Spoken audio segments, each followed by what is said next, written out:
السلام علیکم ناظرین، آج ہم موجود ہیں اسٹوڈیو میں، میرے ساتھ بڑی ہی اہم شخصیت موجود ہے۔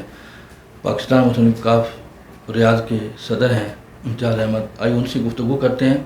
3 دن پہلے ہی قومی اسمبلی میں ایک بل پاس ہوا جس میں اوورسیز کو ووٹ کا حق دیا گیا۔ آئیے ان سے گفتگو کرتے ہیں کہ وہ اس بارے میں کیا کہتے ہیں۔ السلام علیکم۔ وعلیکم السلام۔ امتیاز بھائی کیسے ہیں آپ؟ الحمدللہ۔ اچھا امتیاز بھائی بتائیے گا، ہمارے بہت سے ناظرین آپ کو دیکھ رہے ہیں، آپ کا ماشاء اللہ تعلق جو ہے وہ مسلم لیگ کاف کے ساتھ ہے اور آپ حکومتی جماعت کے اتحادی ہیں۔ پرسوں ایک بل پاس ہوا جس میں اوورسیز کو جو ہے ووٹ کا رائٹ دیا گیا، اس کے اوپر آپ کیا کہیں گے؟ جی ملک احمد صاحب، سب سے پہلے تو میں آپ کا بہت مشکور ہوں، اور جتنی بھی اوورسیز پاکستان کمیونٹی ہے اس کو میں مبارکباد بھی پیش کرتا ہوں، کیونکہ بینگ این اوورسیز پاکستانی ہمارا بہت عرصے سے ایک مطالبہ تھا کہ ہمیں بھی پاکستان میں ووٹ کا حق دیا جائے۔ تو الحمدللہ آج یعنی وہ وقت آ گیا کہ موجودہ گورنمنٹ نے قومی اسمبلی میں بل پاس کر یعنی اکثریت سے بل پاس کر لیا، جس میں اوورسیز پاکستانیوں کو ووٹ کا حق دیا گیا۔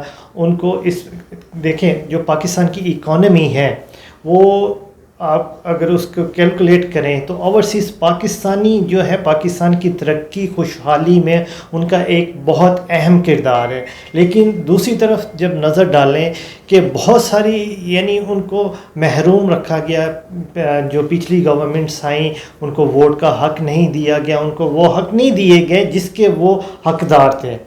تو میں سمجھتا ہوں کہ جیسے موجودہ گورنمنٹ نے ان کی کاوش کو میں خراج تحسین پیش کرتا ہوں، اور موجودہ گورنمنٹ کے اتحادی ہونے کے ناطے پاکستان مسلم لیگ کاف اور اپنی جماعت کی طرف سے میں موجودہ گورنمنٹ کو اور پاکستان اوورسیز کمیونٹی ہے ان کو مبارکباد بھی دیتا ہوں۔ اور اس کے ساتھ جو مین چیلنج جو آنے والے دنوں میں کہ جو میں دیکھ رہا ہوں کہ الیکشن کمیشن آف پاکستان اس کا طریقہ کیا واضح کرتی ہے، اس میں ہمیں سب سے پہلے جو میری طرف سے بینگ اوورسیز پاکستانی میں ریکمینڈ کروں گا کہ ایک کمیٹی تشکیل دی جائے جو کہ اوورسیز پاکستانیوں کو بھی اس کمیٹی کا حصہ بنایا جائے، تاکہ جو وہ طریقہ کار اختیار کریں اس میں ہماری بھی رائے لی جائے۔ جو وہاں پہ ایکسپرٹ بیٹھے ہیں الیکشن کمیشن آف پاکستان میں، وہ اپنا پوائنٹ آف ویو پیش کریں، جو گورنمنٹ ہے وہ اپنی ریکمنڈیشن دے۔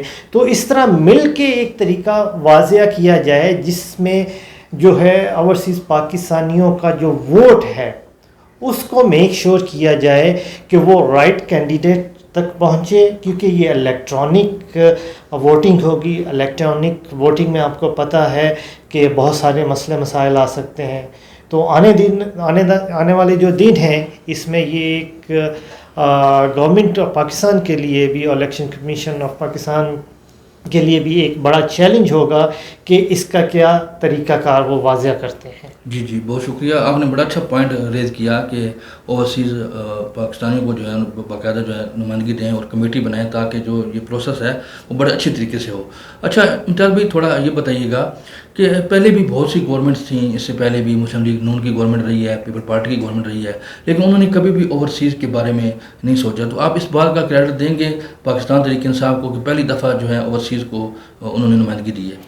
جی، موجودہ گورنمنٹ کے اتحادی ہونے کے ناطے ہم نے ہمیشہ خان صاحب کو سپورٹ کیا۔ پاکستان تحریک انصاف کا جو بھی ان کا المیہ تھا ان کے ساتھ کھڑے رہے، اور ہمارے جو لیڈران ہیں چودھری برادران ہیں ان کی بھی کوشش رہتی ہے کہ سیاست میں رواداری کو ترجیح دی جائے۔ اگر کسی کے ساتھ کھڑے ہیں تو سچے دل اور سچی نیت کے ساتھ ان کے ساتھ کھڑے رہیں۔